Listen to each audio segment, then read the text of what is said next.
তৃণমূল পর্যায়ে দলকে শক্তিশালী এবং আরও গতিশীল করার লক্ষ্যে 17 এপ্রিল 2025 বিকাল 3টায় বাংলাদেশ জাতীয়তাবাদী দল চট্টগ্রাম মহানগর কার্যালয় নাসিমন ভবনে বাংলাদেশ জাতীয়তাবাদী বৌদ্ধ ফোরাম কেন্দ্রীয় কমিটির এক বিশেষ জরুরি সভা অনুষ্ঠিত হয়।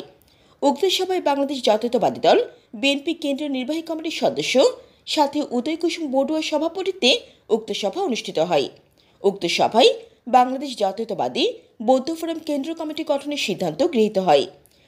জাতীয়তাবাদী বৌদ্ধ ফোরাম কমিটির নাম ঘোষণা করলাম। আমরা এক সপ্তাহের মধ্যে আরো কিছু নাম সংগ্রহ করে পূর্ণাঙ্গ আহ্বায়ক কমিটি আমরা ঘোষণা করব। এই পূর্ণাঙ্গ আহ্বায়ক কমিটি বসে 3 মাসের মধ্যে আমাদের কেন্দ্রীয় সম্মেলনের মাধ্যমে জাতীয় কাউন্সিল করে আনুষ্ঠানিকভাবে জাতীয়তাবাদী বৌদ্ধ ফোরাম তার সাংগঠনিক যাত্রা শুরু করবে।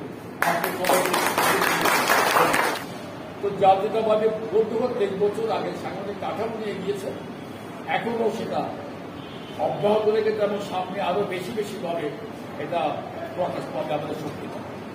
এদেরকে নিয়ে বা বাইরে থেকে আরো অনেকে ইতিমধ্যে সুখবর আছে যে আমাদের বৌদ্ধ ফোরামগুলো মূলত আছে আগামী বাংলাদেশ, কক্সবাজার, কুমিল্লা, রংপুর, বগুড়া, সিলেট। এখানে আমাদের বৌদ্ধ ফোরাম কমিটি আছে। এখন আমরা আজ 10-20 বছর আগে যে কমিটিগুলো করেছে কমিটিগুলো এখন আছে। এই কমিটিগুলো আমার সাথে সম্পর্কিত। আমি বিরক্তিকতা বলতে চাই না, এখন 2-4 জন বোধহয় বৌদ্ধ ফোরাম করুন। এটা আমার সাংগঠনিক বৌদ্ধ ফোরামের বিশাল একটা স্তম্ভ, এটাকে ভাঙার সত্যি কারো অবকল আমরা মনে করি। বৌদ্ধ ফোরামের লক্ষ্যটা কি? আমাদের স্পষ্ট বক্তব্য যে বৌদ্ধ ফোরাম বক্তব্য হচ্ছে আমরা যারা বাংলাদেশি জাতীয়তাবাদী বিশ্বের সমস্ত বৌদ্ধদেরকে আমাদের বিরুদ্ধে অভিযোগ দিতে, এটা আমাদের মূল স্লোগান। বাংলাদেশি জাতীয়তাবাদী বিশ্বের সমস্ত বৌদ্ধর অভিযোগ, এটা হচ্ছে আমাদের মূল বক্তব্য, মূল স্লোগান। এইটার বিরুদ্ধে আমরা বাংলাদেশের সমস্ত বৌদ্ধ চাষের বিএনপির সঙ্গে সম্পৃক্ত করা, বিএনপি কর্মকাণ্ড সমৃদ্ধ করা, বেগম শহীদ প্রেসিডেন্ট জিয়াউর রহমান উন্নীত কর্মসূচি বাস্তবায়ন করা এবং আমাদের মহান নেতা জনাব তারেক রহমান যে 31 দফা আমাদের সার্বভৌমত্বের সংস্কারের 31 দফা, এই 31 দফা বাস্তবায়নের জন্য বৌদ্ধদের একটা উল্লেখযোগ্য অংশগ্রহণ করছে। এই কারণে জাতীয় বৌদ্ধ ফোরাম আমাদের লক্ষ্য হচ্ছে বাংলার জাতীয়তাবাদী দল যাতে আগামী অষ্টমতায় নির্বাচন দিতে পারে জনগণের মতামত নিয়ে একজন জাতীয়তাবাদী বৌদ্ধ ফোরাম বৌদ্ধদের মধ্যে কাজ করছে। একটা কোনো ইয়ে না, সম্প্রদায়ের সংগঠন না, একটা রাজনৈতিক দর্শন নিয়ে কাজ করছে। আমরা চাচ্ছি দলের অভ্যন্তরে, যেহেতু আমাদের সংখ্যালঘুরা বিএনপি অনেকে করতে চাচ্ছে না, আমরা জানি অনেকে মনে করেন যে বাংলাদেশ সংখ্যালঘু আওয়ামী লীগ করে, এটাও যেমন সঠিক না, আর সবগুলো বিএনপি করে তাও সঠিক না। আমরা সবগুলোকে এই বক্তব্যের মাধ্যমে আমাদের স্লোগানটা বাংলাদেশে জাতীয় বিশেষ বৌদ্ধ, এই স্লোগানের বৌদ্ধদের সমস্ত বৌদ্ধ সম্প্রদায়কে আমরা বাংলাদেশ জাতীয়তাবাদী দলের পতাকায় সম্পৃক্ত করতে চাই এবং তারেক রহমানের একত্রতা বাস্তবায়ন করতে তাদের অংশগ্রহণ নিশ্চিত করতে চাই। সবাইকে উক্ত সভায় বৌদ্ধ জনগোষ্ঠী জাতীয়তাবাদী সকল বৌদ্ধ নেতৃবৃন্দের সর্বসম্মতিক্রমে বিএনপির কেন্দ্রীয় নির্বাহী কমিটির সদস্য সাথে উদয় কুসুম বড়ুয়াকে আহ্বায়ক এবং কাজল কান্তি বড়ুয়াকে সদস্য সচিব মনোনীত করে 153 সদস্য বিশিষ্ট বাংলাদেশ জাতীয়তাবাদী বৌদ্ধ ফোরাম এর কেন্দ্রীয় কমিটি গঠন করা হয় এবং আগামী 3 মাসের মধ্যে সম্মেলনের মাধ্যমে পূর্ণাঙ্গ কমিটি গঠন করার সিদ্ধান্ত গ্রহণ করা হয়।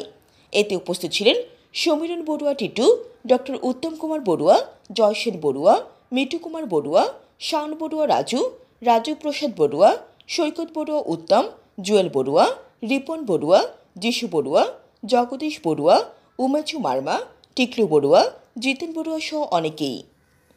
সংবাদ সম্মেলনের শুরুতেই আমি স্মরণ করছি বাংলাদেশ জাতীয়তাবাদী দলের প্রতিষ্ঠাতা শহীদ প্রেসিডেন্ট জিয়াউর রহমানকে, স্মরণ করছি সফল প্রাক্তন প্রধানমন্ত্রী, গণতন্ত্রের জননী জননেত্রী বেগম খালেদা জিয়াকে, স্মরণ করছি জাতীয়তাবাদী বৌদ্ধ ফোরামের স্বপ্নদ্রষ্টা, যাকে আপনারা সকলে ছিলেন, জননেতা সাথী উদয় কুসুম বড়ুয়া, যিনি জাতীয়তাবাদী দলের কেন্দ্রীয় কমিটির নির্বাহী সদস্য, যিনি উত্তর জেলা যুবদলের প্রাক্তন সফল সভাপতি।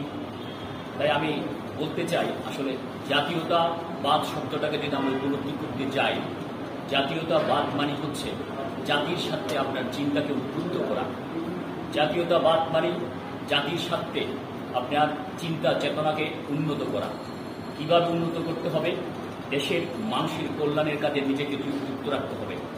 তাই আমি বলবো, জাতীয়তাবাদ এই শক্তিকে আমরা তখনই পরিপূর্ণ করতে পারব যখন আমাদের মধ্যে একতা, সম্প্রীতি, মৈত্রীর বন্ধনকে আমরা সরিয়ে করতে পারব। সংখ্যাগরিষ্ঠতা কখনো সত্যকে সুনিশ্চিত করে না। সংখ্যাগরিষ্ঠতা কখনো সবসময় সত্যের ভিত্তি হতে পারে না। সংখ্যা লঘু কখনো কখনো চিন্তা চেতনার দৃষ্টিতে সংখ্যা গুরু হতে পারে। তাই আমি বলবো, আজকে জাতীয়তাবাদী বৌদ্ধ ফোরামের মাধ্যমে আমরা চিন্তায় সংখ্যা গুরু হব, দৃষ্টিতে সংখ্যা গুরু হব, কর্মের সংখ্যা গুরু হব। আমরা এই দেশের মাটি এবং মানুষের কল্যাণের কাজ করব। জাতীয়তাবাদী বৌদ্ধ ফোরামের নেতৃবৃন্দ যারা আছেন, কেন্দ্রীয় কমিটিতে যারা আছেন, তাদের দিক নির্দেশনাকে আমরা অনুসরণ করব। সর্বশেষ একটি সম্প্রীতির বাংলাদেশ করব, একটি মৈত্রীর বাংলাদেশ করব, একটি অহিংসার বাংলাদেশ করব। এই বলে আমি আমার বক্তব্য শেষ করছি। ধন্যবাদ সবাইকে।